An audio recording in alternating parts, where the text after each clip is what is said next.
చాలా మందికి అది తెలియదు. కాబట్టి అందుకనే మనకు గవర్నమెంట్ కొన్ని విలువైన పుస్తకాలను మనకు ఆల్రెడీ ప్రొవైడ్ చేసింది. చాలా మంది 90% పుస్తకాలు కూడా తీసుకున్నారు. ఎంత చక్కగా ఉన్నాయటువంటి పుస్తకాలు, ఎంత ఫెంటాస్టిక్ ట్రెమెండస్గా ఉన్నాయటువంటి. కాబట్టి ఒకసారి మీరు ఆ పుస్తకాలను మీరు ఒకసారి చూడండి. చూస్తే ఎంత లేటర్ పిండు బాగా చదువుతుంది అది.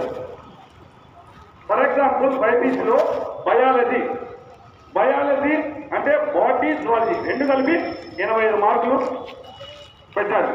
ఈ యొక్క బయాలజీ అనే బుక్ 382 పేజీలు ఉన్నాయి. 382 పేజీలు ఉంది. 365 నుంచి నీకు సిలబస్ ఇచ్చాడు, తర్వాత క్వశ్చన్ పేపర్ ఇచ్చాడు, తర్వాత అన్ని ఇచ్చాడు. ఒకసారి రెఫర్ చేసుకోండి. రెఫర్ చేసుకుంటే మీకు అర్థమవుతుంది. కాబట్టి section A, section B, section C, section D అంటే సెక్షన్ ఏలో 5 మార్కులు 5 ఉంటాయి. సెక్షన్ బిలో వచ్చేసి 2 మార్కులు ఉంటాయి, 7 ఉంటాయి. సెక్షన్ సిలో మొత్తం 4 అంటే 6 ఇస్తాడు, 4 రాయాల. సెక్షన్ డిలో 2 ఇస్తాడు, 1 రాయాల, 8 మార్కులు. మొత్తము 43 మార్కులు. జువాలజీ 1 మార్కు తగ్గుతుంది. ఓకేనా? ఆ విధమైన ఇన్ఫర్మేషను మనకు పుస్తకాల్లో ఉన్నాయి. అందుకనే పుస్తకాలు అనేది ఎవరైతే లైన్ టు లైన్ చదువుతారో వాడు ఖచ్చితంగా ఏదైనా సాధించగలుగుతాడు. అందుకనే a good book can change enter your life అన్నారు. ఒక మంచి పుస్తకము మీ యొక్క జీవితాన్ని మార్చేయగలదు. ఒక మంచి పుస్తకము మీ జీవితాన్ని మార్చేయగలదు. చూడండి మై డియర్ స్టూడెంట్, ఎందుకు మనం కంప్యూటర్ కాలేజ్ ఒకసారి హ్యావ్ టు థింక్. ఓకేనా? మీరు ఆలోచించండి. ఊకే వస్తున్నామా పోతున్నామా కాదు. కాబట్టి ఆ యొక్క పుస్తకాలను వెరిఫై చేయండి, మంచి నోట్స్ రాసుకోండి, బాగా చదవండి. ఏదైనా సరే అన్ని ఇన్ఫర్మేషన్ మన పుస్తకాలు ఉంటాయి. ఓకేనా? పుస్తకం లేకపోతే ఎవరు ఏం చేసుకోలేరు. కాబట్టి ఒక నెహ్రూ అంటే ఈ భారతదేశం యొక్క మొట్టమొదటి ప్రధానమంత్రి జవహర్లాల్ నెహ్రూ గారిని కొంతమంది ప్రశ్నించారు. నిన్ను ఎవరు లేని టీవీలో అడవిలో ఒకవేళ నిన్ను వదిలితే ఏం చేస్తావు అని క్వశ్చన్ చేశారు. నిన్ను ఎవరు లేని ఒక అడవిలో టీవీలో వదిలితే ఏం చేస్తావు అన్నాడు. ఆయన ఏం చెప్పాడు సమాధానం తెలుసా? నేను పుస్తకాలు చదివి రెట్టింపు ఉత్సాహంతో ఆల్రెడీ జనప్రియ సమాజంలోకి వస్తున్నాడు. మహాత్మా గాంధీ ఏం చెప్పాడు తెలుసా? ఒకవేళ నీకు ₹1,00,00,000 దొరికితే ఏం చేస్తామని మహాత్మా గాంధీని అడిగితే నేను ఒక గ్రంథాలయాన్ని కట్టిస్తాను. ఎందుకంటే పుస్తకాలు ఆ విధమైన మనకు నాలెడ్జ్ ఉంటాయి.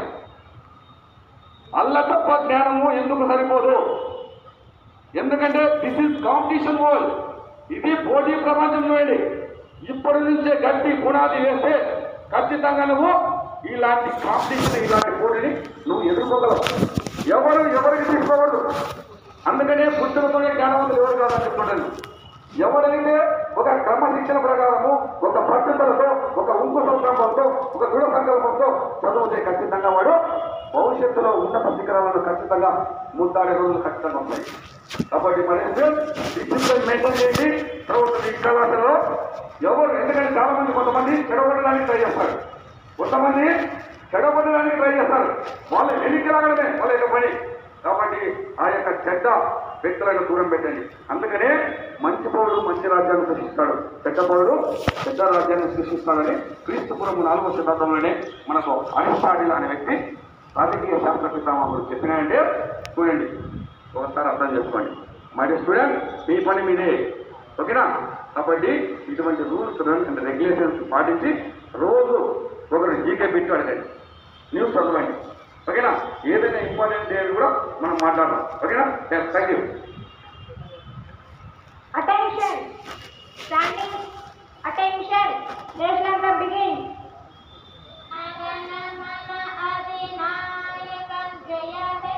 భారత భాగ్య విధాత పంజాబ్ సింధు గుజరాత మరాఠ ద్రావిడ ఉత్కల గంగా వింధ్య హిమాచల యమునా గంగా ఉత్కల జలధి తరంగా తవ శుభ నామే జాగే తవ శుభ